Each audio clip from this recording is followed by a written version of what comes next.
So when ratings agencies downgraded South Africa further into junk status exactly a year ago, the rising debt burden and debt servicing costs were a major factor.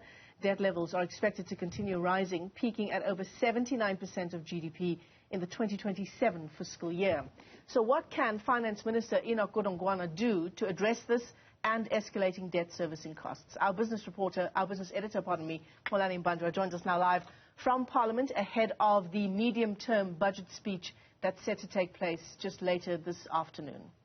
Xolani, it's great to see you this morning. According to many economists, South Africa's fiscal and debt ratios are expected to look healthier given better than expected revenue prospects for the current fiscal year.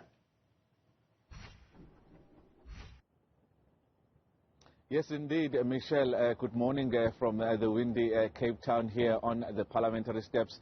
This is true. If you look across the board, all indications are that the revenue collection is going to be better, which is going to be good for South African revenue services. And Finance Minister Enoch Godongwana needs to tell the country how and where he's going to spend that money. And it's something that is quite important, seeing that he's been pulled from many different directions, whether it is to return the cuts in spending that we saw in some government departments, or in spending that money in extending the 350 Rand grant, which is a relief to many households that are financially under pressure. So it's a really an important one to deal with that increase also that we've seen since 2018 when it comes to the debt ratio.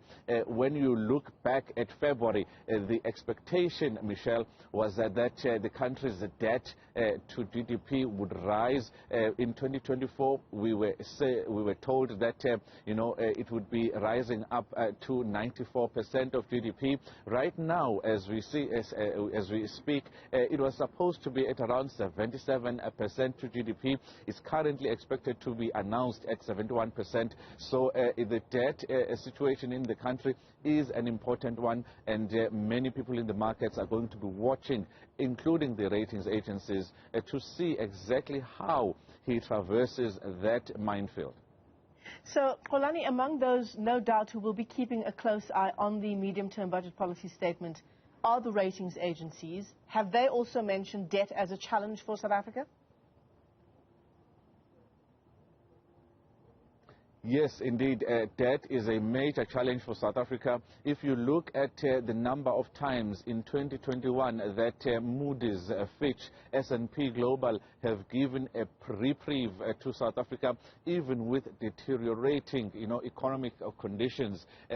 This year there hasn't been, a downgrade at all, but we were downgraded twice across the board, deeper into junk status, and it was the issue of debt that was highlighted by the likes of Moody's, and debt being an issue, and that debt being spent on non-interest spending, not investments, which is a big issue for ratings agencies, and our spending on the public sector wage bill, which is ever increasing. And if you look, when it comes to grants as well, they are standing at 227 billion rands per year that we spend, that is put aside for grants, and it's those issues that are putting a lot of pressure when it comes to our debt situation. So one of the commissions that is looking at this is the fiscal cliff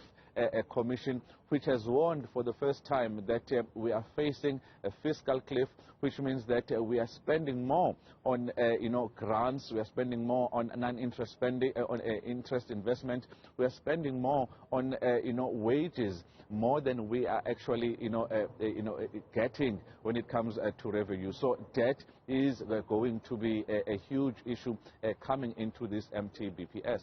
Yeah, and as you say, keeping a lid on National Treasury spending has always been a major challenge. It was tough for Tito Mboweni. It no doubt won't be any easier for Enoch Godongwana. it won't be any easier for Enoch Godongwana at all, Michelle, and one of the most important things would be not to tinker too much with the fiscal consolidation trajectory that the former Minister Tito Mboweni had set the country's course on, something that did not go down well with many people when it comes to some budget cuts, because as we know, this austerity, as they call it, has led to those the poorest of the poor who are marginalized having to actually deal with the spending that has to deal with social spending, not going through to education, services, health services, social welfare, something that the country needs right now as we are still in the throes of the COVID-19 pandemic. We may be at level 1 lockdown right now, but certainly it is not a good picture when it comes to those budget cuts that we've seen in government departments, including the police. So it's not going to be an easy road for Minister Enoch Godongwana this afternoon. 2 o'clock this afternoon, that's when he delivers his medium-term budget policy statement. Our business editor, Xolani Mbanjwa, will have all of that rolling coverage for you.